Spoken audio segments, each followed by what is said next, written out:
हैं जो भाजपा और जसपा का जो समर्थन टूटा है, क्या कारण रहे हैं इसके टूटने के? देखिए, कोई विशेष बात नहीं है। ये कई बार सामान्य जो एक राजनीतिक घटनाक्रम होता है, ये उसी सामान्य राजनीतिक घटनाक्रम का हिस्सा है। और कोई चुनाव से पहले का हमारा कोई गठबंधन भी नहीं था। ये 2019 के चुनाव में भारतीय जनता पार्टी अलग लड़ी, जननायक जनता पार्टी अलग लड़ी, और दोनों पार्टियों को एक ज़रूरत महसूस हुई इकट्ठा आकर के हरियाणा की जनता की सेवा करने का, वो की है। अब परिस्थितियाँ बदली हैं। नई परिस्थितियों में जब चुनाव आए हैं तो पूर्व की भांति दोनों पार्टियां उसी व्यवस्था में, यानी कि अलग अलग चुनाव लड़े हैं। ऐसा एक जो उस समय घटनाक्रम जो हुआ, उसी के चलते आज दोनों पार्टियों के रास्ते अलग हुए हैं।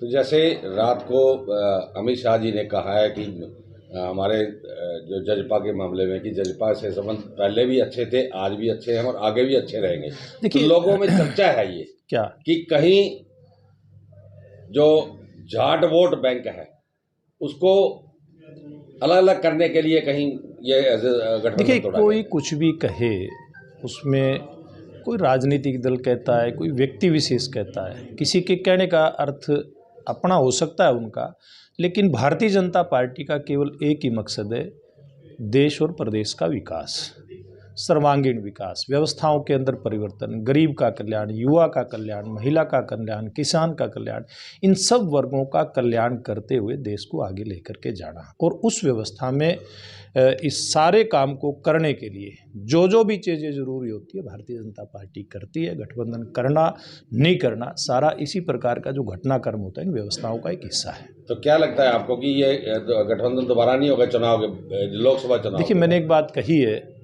कि पिछला चुनाव भी हम लोग अलग ही लड़के आए थे, तो अब इससे ज़्यादा कहने की ज़रूरत नहीं है।